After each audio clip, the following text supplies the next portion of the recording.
And you know me, I'm a stories guy.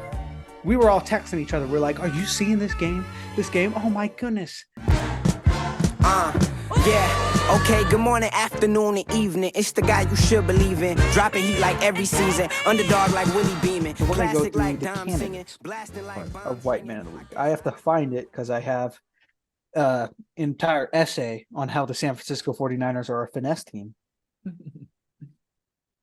So our first candidate, obviously, Deebo Samuel, 4 receptions, 116 yards, 2 TDs to beat the Eagles.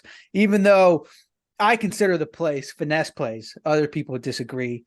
He got a touchdown on a reverse run, which was 45 plus, and then a screen, which was another 45 plus. Big game for Deebo. Next up on our list is Michael Pittman. 11 receptions, 105 yards, and 1 TD. I feel like we're missing a very important thing to each of these guys for White Man of the Week. What? No. You guys, you and Trav, man. Well, how about you guys just go put on a white sweatshirt with the hood on, huh? How about both of you go do that? I'm just saying, it's in the name. Keep talking about the color of these players' skins. I've already explained. It's about being good at football and dating Taylor Swift. That's what this award is about. All right? Son of a. And then we have, obviously, Gardner Minshew coming out, a backup quarterback, playing an outstanding game. Overtime win versus the Titans, which Will Levis played an outstanding game. We already had a segment on that. And then he hit that little dance at the end. I don't even know what he was doing. He was shaking his ass. He was just like hopping like this. But he went for 28 out of 42. So not the greatest completion rating, but 312 yards and 2 TDs is Gardner Minshew. And then we have Mr. Matthew Stafford, 279 yards, 3 TDs over the Browns, which I was very surprised that they had the amount of output that they did going up against the Browns defense. Not sure.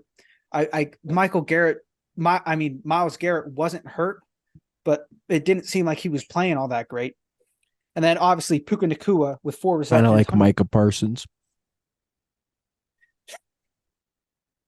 Puka Nacua with 4 receptions, 105 yards, and 1 TD. 1 TD. Sorry, Tutu Atwell owners. I know you picked wrong and it hurts. Sucks to be you, loser. And then on the other side of the ball, we have what many people consider to be our dad of the NFL. You know, our father. You know, watched him play growing up. Watched him get a Super Bowl growing up with Ray Lewis. I mean, the nostalgic feeling that I had watching Joe Flacco toss the rock around, not just toss the rock around, but toss the rock around, being great. So Joe Flacco, 254 yards, 2 TDs, still lost. I think he just needs to use the tight ends a little bit more. I'm not going to try and pronounce the Browns tight end's last name, but he got very little production. Elijah Moore had the most receptions. You're talking about in Jongwoo or in Kongwoo? Yeah, not going to pronounce his name, but it was nice to see. It was nice to see. And then obviously we got to talk about still sipping CJ Stroud. Tank Dell gets hurt in the first quarter, I believe. Didn't matter. Nico Collins going out playing great for another win. And it just shows, again, he doesn't really need like all of his pieces. Dalton Schultz wasn't there, and he still put on a stellar game. 274 yards and 1 TD. But now that we have got, and then obviously we have our Mr. CeeDee Lamb, 12 receptions, 116 yards, and a TD. Our receptions leader this week, the most receptions in the league. So now we went through them all. It's time to pick one. And you know me. I'm a stories guy. So this man took the spot away from a great individual who looked like he was on crack cocaine playing that game. Going, throwing an interception, recovering it. He played an outstanding game. But this man went out and put on a show. Put on a show that we all like to watch. We were all texting each other. We're like, are you seeing this game? This game? Oh my goodness. They just won. So this week's White Man of the Week, Mr. Gardner Minshew. Hailing from WSU, baby. He's a local. Let's go. WSU local. Getting in that end zone just like he did back in the day in the 90s. He was getting in. So give it up to Gardner. Played a hell of a game. Honestly, a little disappointed that you won because Will Levis would have been way more funny. But you deserve it. Gardner Minshew, White Man of the Week. So who's up on the board now? Give us a rundown.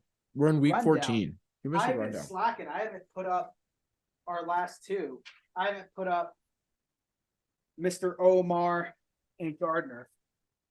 But I need to move these over. Can you hear me fine? Yeah. Adam Thielen.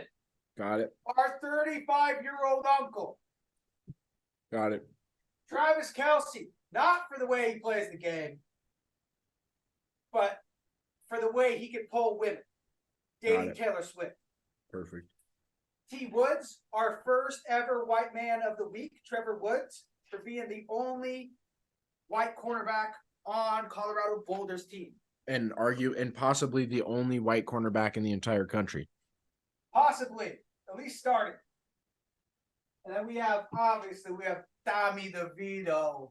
I don't remember the game specifically, but he went out and he killed it. I think it was 3 TDs for like 270 plus yards.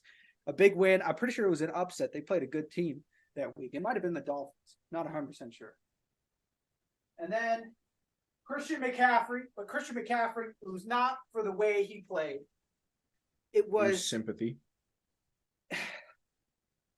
It was more of a medal than a trophy. Yeah.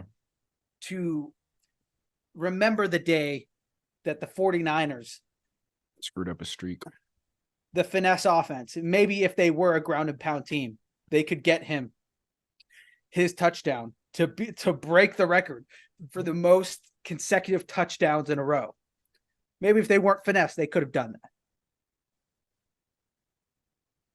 And then our man, Tyson Bagnuts,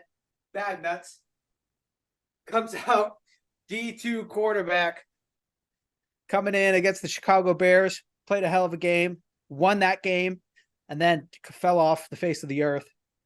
But you will always be remembered here, Tyson. Darn right. Who's the last guy? Oh, yeah.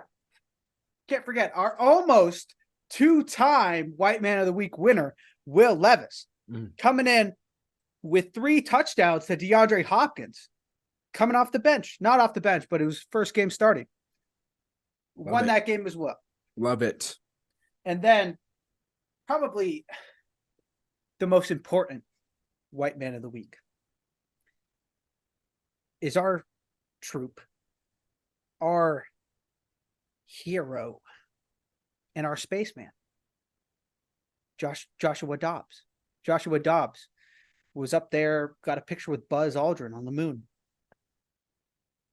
You know, there was many games where he could have won White Man of the Week, but the game where he comes in he gets traded 3 days later, he's starting, getting snaps on the sideline, doesn't know what plays being ran, doesn't know what routes the wide receivers have, comes out with a stellar show.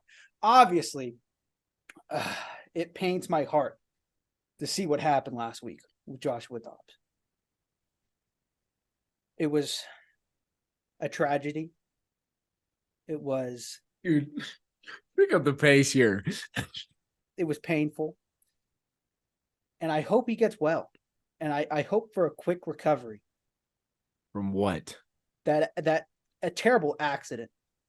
That terrible tragedy that he they had. Lost? Yes, that they lost. That terrible, tragic accident that happened. So I pray that he gets well soon. And Joshua, I have a feeling you're going to be up here again. Keep going, my friend. And for the millions of viewers watching. That was so long. My brain hurts. I think I'm dumber. You're the one that asked me to go through them all. I just wanted a quick rundown. Yeah, but I mean, once the juices get flowing, they're hard to stop.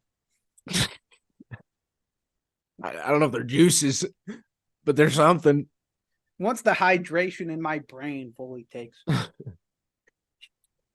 I just want to talk. All right. That's it. If you want to see more of us, you can catch us on YouTube, Instagram, and TikTok at buffet.sports. We post every day, if not twice a day. On Thursdays, we talk about the Thursday night football game, throw out some bets. Usually they hit and I don't take them. So take them. Win some money. Gardner Minshew. White man of the week, baby. Dog. The pauses are killing my brain right now. Good. That's how I feel every time you speak. All right. Ciao. Ciao.